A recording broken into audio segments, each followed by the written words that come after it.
तुम्ही कधी दुधाच्या पिशवीवर पाश्चराइज हा शब्द वाचलाय का? या एका शब्दामागे एका महान शास्त्रज्ञाची मोठी मेहनत दडलेली आहे.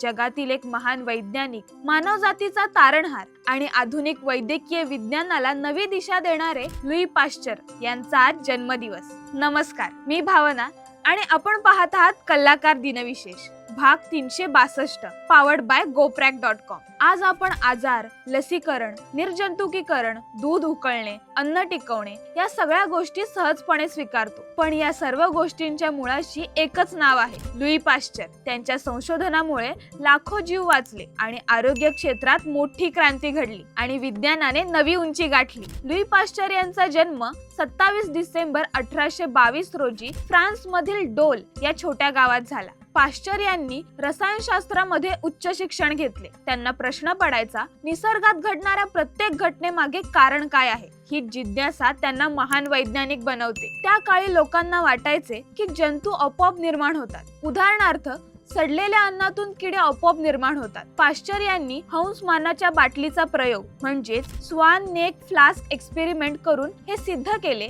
जंतू आपोआप निर्माण होत नाहीत, ते हवेतून येतात. हा शोध विज्ञानाच्या इतिहासातील एक क्रांतिकारी टप्पा ठरला, ज्याला म्हणतात जंतू सिद्धांत, germ theory of disease. Louis Pasteur यांनी जगाला सांगितले की रोग हे सूक्ष्म जंतूंमुळे होतात. आज आपल्याला हे साधं वाटतं, पण त्या काळी ही कल्पना स्वीकारणं खूप कठीण होतं. या सिद्धांतामुळे शस्त्रक्रियेत स्वच्छता, निर्जंतुकीकरण, रुग्णालयातील नियम यामध्ये मोठे बदल झाले. पाश्चरायझेशन. पाश्चर यांनी दूध खराब का होते याचा अभ्यास केला. त्यातून त्यांनी एक सोपी पण प्रभावी पद्धत शोधली, पाश्चरायझेशन. म्हणजेच द्रव पदार्थ ठराविक तापमानावर गरम करून जंतू नष्ट करणे. आज दूध, ज्यूस, दुग्धजन्य पदार्थ हे सगळे सुरक्षितपणे आपण वापरतो. याचे श्रेय पाश्चर यांनाच आहे. लुई पाश्चर यांचे सर्वात मोठे योगदान म्हणजेच लसींचा शोध. अँथ्रॅक्स, चिकन कॉलेरा, रेबीज या लसी त्यांनी तयार केल्या.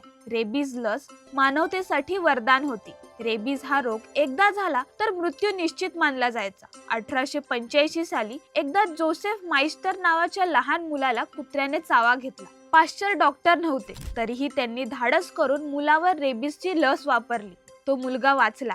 हा क्षण विज्ञान आणि मानवतेसाठी ऐतिहासिक ठरला. पाश्चर यांना आयुष्यात अनेक अडचणी आल्या. स्ट्रोक झाला, शरीराचा एक भाग अर्धवट लकवाग्रस्त झाला, तरीही त्यांनी संशोधन थांबवले नाही. त्यांचा एक सुविचार आहे, थकवा मला थांबवू शकत नाही, कारण माझं ध्येय मानवतेसाठी आहे. मित्रांनो, आज आपण सुरक्षित अन्न खातो, लसी घेतो, आजारांवर मात करतो. यामागे लुई पाश्चर यांचे अमूल्य योगदान आहे. हा व्हिडिओ तुम्हाला कसा वाटला हे कमेंट मध्ये सांगायला विसरू नका. अशीच नवनवीन माहिती जाणून घेण्यासाठी आपल्या कलाकार चॅनलला नक्की सबस्क्राईब करा. इंस्टाग्राम, फेसबुक पेजला फॉलो करा आणि बघत रहा कलाकार दिनविशेष पावर्ड बाय GoPrack.com.